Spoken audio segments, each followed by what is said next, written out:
La première idée est de raconter l'histoire de la mine des Salins à Varangéville, de Solvay, de Vacarme, de la saline d'Inville, alors encore indépendante, mais rapidement couvrir exhaustivement toutes les concessions, toutes les mines, toutes les salines, toutes les soudières s'impose comme une évidence.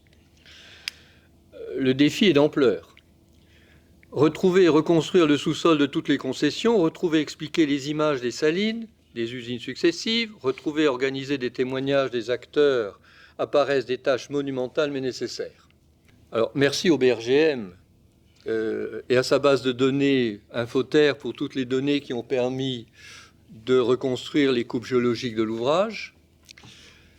Merci aux associations partenaires du Cercle d'Histoire de Jarville, en particulier Francis Dinvaux et Denis Bigel, et à quelques personnes extérieures, dont M. Desquéant, pour leur rapport sur les données de surface, cartes postales, photos et témoignages. Merci à l'IGN pour ces photos aériennes qui ont souvent permis de restituer des photos locales d'équipements particuliers.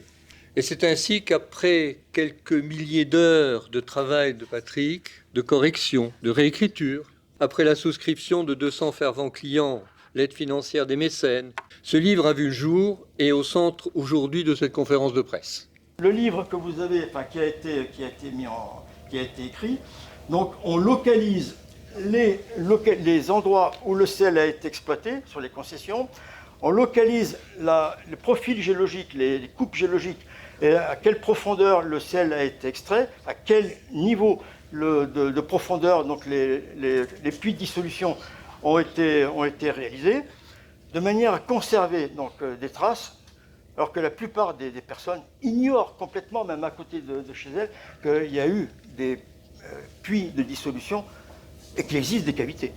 Par exemple, dans le bouquin, j'ai mis des photos de mineurs qui, alors qu'il y avait des gens qui étaient tués, il n'y avait pas le grisou, mais quand même, dans les mines, c'est un travail très difficile. Les mineurs, par exemple, sur la photo, vous verrez dans le livre, ils bêchent le jardin d'un gars qui était tué. Donc ils ont pris une photo, et ils expliquent la solidarité des mineurs. Alors on le sait dans le charbon, dans le fer, on a entendu parler, il y a des films d'ailleurs qui en parlent, mais il faut savoir que sur un ville Sulsano, au niveau mine, il y a un côté humain qui est présent encore chez les personnes sur un ville. On en parle, quoi. Quand Patrick m'a parlé de son souhait d'écrire cet ouvrage-là, j'ai répondu présent. Et pour ce qui est des archives, des témoignages, je lui ai fourni tout ça pour illustrer tous ses propos. Donc voilà un peu comment s'est déroulée notre association finalement. On leur montre la mine en exploitation, c'est quand même la dernière mine de France en exploitation, c'est quand même aussi une vraie chance et une vraie opportunité. Et on explique aux gens qu'on ne fait pas des trous n'importe comment, dans n'importe quel sens. On mesure les choses, il y a une surveillance qui est réalisée, on en parlait ce matin, on a fait une visite, on a bien expliqué les choses. On a des ingénieurs des mines, on a des géologues qui travaillent pour justement prouver qu'on travaille sérieusement et avec une vraie approche professionnelle. Et si je suis là aujourd'hui, c'est que nous partageons les mêmes valeurs, profondément la nécessité de transmettre la connaissance, à la fois évidemment la connaissance du sous-sol tel qu'il est, mais de son exploitation aussi pour une bonne gestion de l'après-mine. Vous savez que le BRGM opère aussi les missions d'après-mine pour le compte de l'État. Et évidemment, cet enjeu de transmission, de surveillance, de connaissance est extrêmement important. Nous partageons aussi cette nécessité d'expliquer le sous-sol. Vous savez mieux que moi combien il est inaccessible a priori. Vous l'avez vu, les gens ne le connaissent pas. On n'y a pas accès par nos sens, par notre vie quotidienne.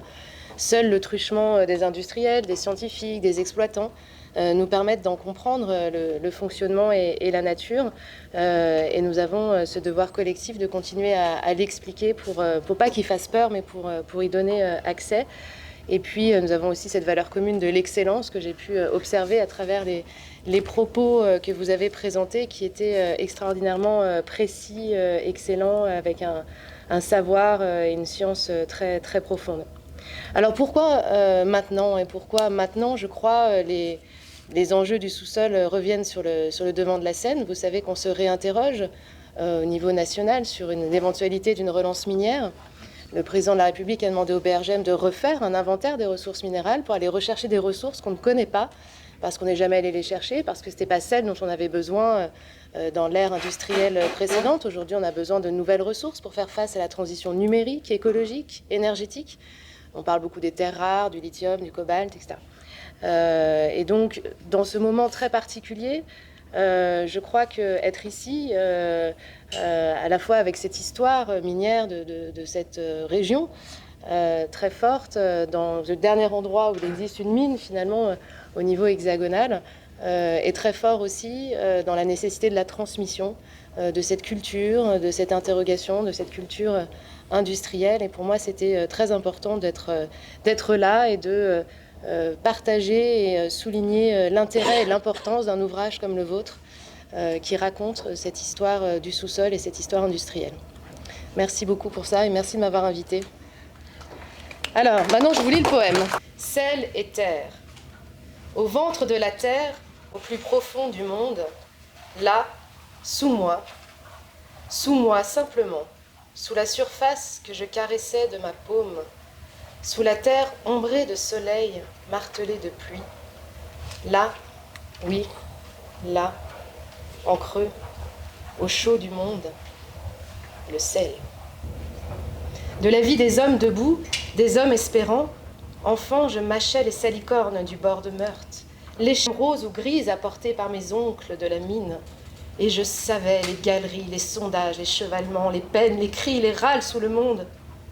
Mon pays, ma vallée, mon pays de sel et de saline. Oubliez tout cela presque aujourd'hui. J'ai grandi là où je suis.